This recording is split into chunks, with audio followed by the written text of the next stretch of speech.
Hi everyone, welcome back to our channel brainy trainee. मैं हूं संदीप और ये है क्लास 10th साइंस का क्वेश्चन पेपर ईयर 2020 का। तो इसमें सेक्शन ए में आपको अपनी प्रीवियस वीडियो में उसके सभी आंसर्स बता चुके हूं सेक्शन ए के।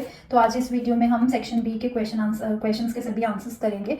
तो let's get started. Question number 15 है, mention with reason the colour changes observed when silver chloride is exposed to sunlight.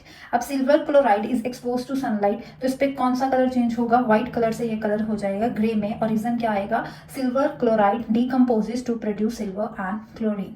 Section A की वीडियो ऑलरेडी अपलोड हो चुकी है। अगेन आई एम रिपीटिंग, वो सारा वन मार्क के क्वेश्चंस है, तो उसी में केस बेस्ड क्वेश्चंस भी हैं, तो आप उस वीडियो को जरूर देखें। लिंक आपको डिस्क्रिप्शन बॉक्स में मिल जाएगा।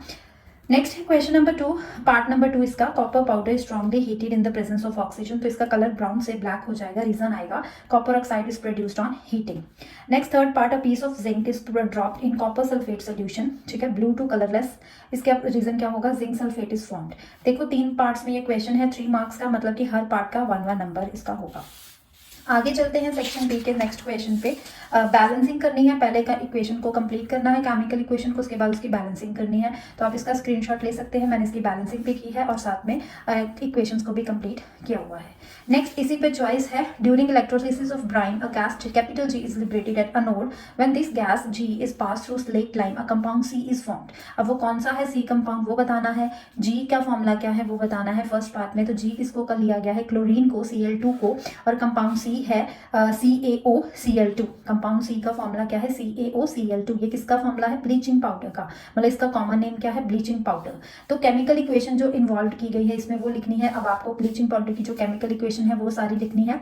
और नेक्स्ट थर्ड पार्ट में, what is the common name of compound C? तो bleaching powder, give its chemical name, वो है calcium oxychloride. Clear?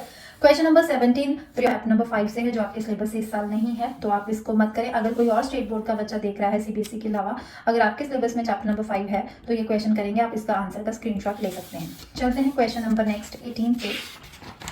Question number 18 है, form the following group of organisms, create a group chain, food chain which is most advantages for human beings in terms of energy.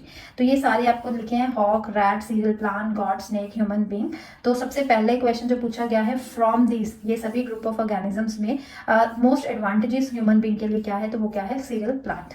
State the possible disadvantage if the cereal plant is growing in soil rich in pesticides। तो इसका reason होगा pesticides being non-biodegradable accumulate progressively at each trophic level। Construct a food web using organisms mentioned above. तो आपको food web मतलब कि food chain बनाना है, तो उसका आपको सोल्यूशन ये मिल जाएगा। इस तरह से आपको इसकी फूड चेन बनानी है। ये जितने भी आपको ऑप्शंस गिवन है इन सबको यूज करके आपको एक फूड चेन बनानी है। तो इसी पे चॉइस है, वो देखते हैं। Write to harmful effects of using plastic bags on the environment, suggest alternatives to the use. अब हार्मफुल इफेक्ट्स भी बताने हैं, उसका अल्टरनेटिव यूज भी बताना है, तो इसका आंसर भी आपको यहाँ पे मिल जाएगा कि हार्मफुल इफेक्ट है, plastic bags can block the drainage system, burning of plastic would produce toxic gases and air pollution. तो इसी के अल्टरनेटिव्स क्या होंगे? Use of cloth bags, jute bags, paper bags, use metal और ग्लास कंटेनर्स। इसी के B part पे चलते हैं, list any 2 practices that can be follow to dispose of the waste produced in our homes. तो waste produce को क्या कर सकते हैं हम लोग? Reuse of already used item like glass bottles for storage, segregation for biodegradable, non biodegradable waste for recycling, and third पे composting. आपको एनी 2 कहा है, तो मैंने 3 पार्ट्स लिखे, आप एनी 2 कर सकते हैं। अगर आपने कुछ और लर्न किए हैं तो आप वो भी लिख सकते हैं। Next question number 19A, state the role played by the following in process of digestion. तो एंजाइम ट्रिप्सिन पे क्या रोल है और एंजाइम लिपेज पे क्या रोल है? तो इसका आंसर है helps in the digestive of proteins, digestion of proteins, और एंजाइम लिपेज पे helps in the breaking down of emulsified fats. उसके बाद 2 फंक्शंस बताने हैं बी पार्ट में, लाइक प्रोजेक्शंस प्रेजेंट है जो स्मॉल इंटेस्टाइन में प्रेजेंट है। तो एक तो फंक्शन है इसका, इंक्रीज करता है सरफेस एरिया का, दूसरा हेल्प करता है एब्जॉर्प्शन ऑफ डाइजेस्टेड फूड में। ठीक है, तो ये है इसका बी का आंसर। उसके बाद 20th क्वेश्चन पे चलते हैं। हमें ये सब पार्ट्स में बताना है कि होमोलॉगस क्या है और एनालॉगस पेयर कौन सा है। तो सबसे पहले अब बी पार्ट का आंसर मैं पहले करा देती हूँ, क्योंकि इसमें होमोलॉगस एनालॉगस के बारे में ही बताना है। तो होमोलॉगस होता है similar origin and basic structure but perform different functions. वहीं पे एनालॉगस होता है different basic structure perform similar functions. तो इसी के अकॉर्डिंग अगर ब्रोकली और कैबेज देखें तो वो एनालॉगस है। जिंजर रेडिश एनालॉगस है। 4 limbs of birds and lizard homologous है। Wings of a bat and wings of a bird क्या है? एनालॉगस।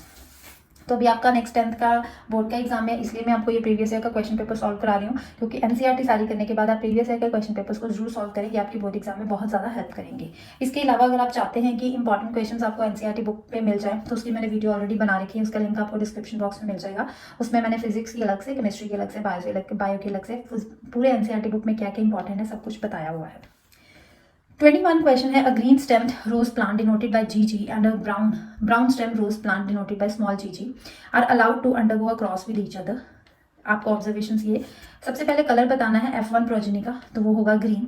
सेकंड पार्ट है percentage of brown stemmed plants in F2 progeny if F1 plants are self pollinated, तो इसकी percentage आएगी 25%। Ratio of capital GG and capital G small g in the F2 progeny, उसकी ratio आएगी 1:2।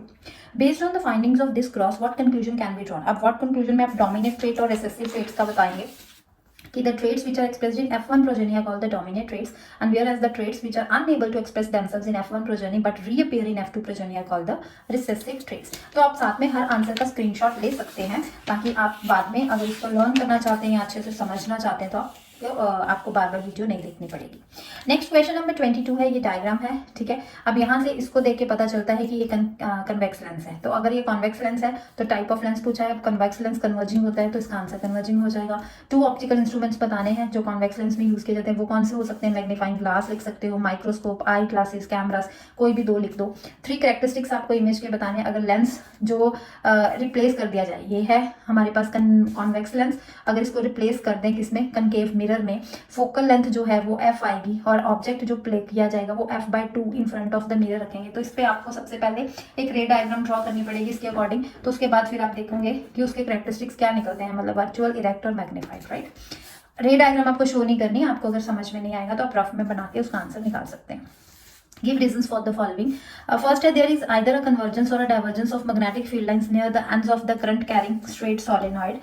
तो इसका answer रहेगा The strength of the magnified is higher near the poles ends of the solenoid. इसी के आगे चलते हैं। P path the current carrying solenoid was suspended freely rest along a particular direction. तो इसका रीजन क्या है? A current carrying solenoid behaves as a bar magnet. Next the burn out fuse should be replaced by another fuse of identical rating. इसका reason क्या है? अब कोई fuse burn हो जाता है तो उसका रिप्लेस हम करते हैं सेम उसी रेटिंग का फ्यूज दोबारा से लगाया जाता है। उसका क्या रीजन है कि उसको कम रेटिंग या लो रेटिंग का क्यों नहीं लगाया जाता? तो ये 2 वर्डिंग्स में मैंने आंसर लिखा है, आपको जो भी इजी लगे आप वो लिख लें। I think second one is the much better. A fuse that has the lower rating would result in problem 1 may lead to frequently change. A fuse that has higher rating would not melt at higher currents to this may lead to damage to appliance. Therefore, the fuse should be replaced that of an identical rating. ये इसका answer है। Next पे चलते हैं question number 24 पे। With the help of a labeled ray diagram, show the path by the narrow beam of monochromatic light when it passes through a glass prism. तो आपको यहाँ पे सिंपल ये इंसिडेंट रो शो करनी है, यहाँ से इमर्जेंट रो ये आपको ड्रॉ करना है। और इसी का बी पार्ट है, अब क्या होगा अगर बीम की जगह हम उसको व्हाइट लाइट में रिप्लेस कर दिया जाए। तो अगर व्हाइट लाइट में इसको रिप्लेस करेंगे तो डिस्पर्शन मतलब ये स्प्लिट हो जाएगा 7 कलर्स में, तो यहाँ पे ये डायग्राम बन जाएगी, राइट।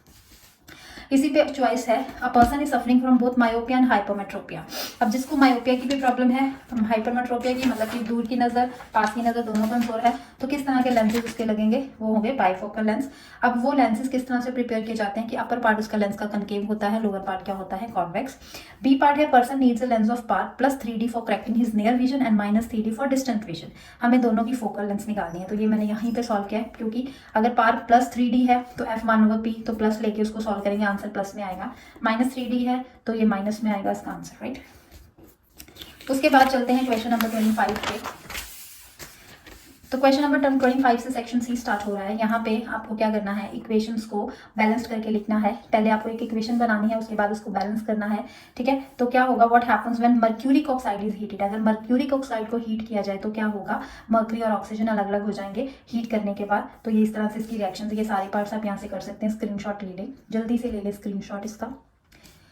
इसी के आगे चलते हैं और वाले क्वेश्चन पे। By the transfer of electrons illustrate the formation of bond in magnesium chloride and identify the ions present in this compound, ठीक है। इसका आंसर आपको आपकी एनसीईआरटी बुक पेज नंबर 48 पे मिल जाएगा। फिगर है इसकी 3.6, फिगर इसकी 3.6। और अगर आप इसका आंसर यहाँ पे चाहते हैं तो मैंने यहाँ पे भी लिख रखा है कि इस तरह से मैग्नीशियम क्लोराइड, फिर क्लोरीन मैग्नीशियम क्लोराइड किस तरह से इसकी फॉर्मेशन होती है, ये सारा एनसीईआरटी बुक में गिवन है, राइट। उसके बाद आगे चलते हैं, ionic compounds are solids, give reason. अब आयनिक कंपाउंड्स क्यों सॉलिड है? क्योंकि ionic compounds very strong forces of attraction exist between positive and the negative ions. उसके बाद है next question, with the help of level diagram show the experimental setup of action of steam on a metal. अब steam ये तो as it is आपकी NCERT book अगर आप देखें तो ये आपको डायग्राम इस पर ड्रॉ करनी है। पेज नंबर एनसीईआरटी बुक का 43 है, तो ये पूरी डायग्राम आपको शो करनी है, ड्रॉ करनी है प्रॉपर, तो इसको अच्छे से कर लेना, राइट। नेक्स्ट क्वेश्चन पे चलते हैं, question number 26। Compare soap and detergent on the basis of their composition and cleansing action in hard water, मतलब आपको दोनों का डिफरेंस बताना है।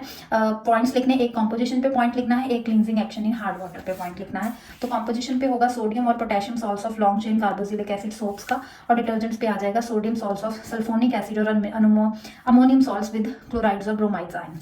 वही cleansing action in hard water का कि ये फॉर्म्स कम है, ये does not forms come, right.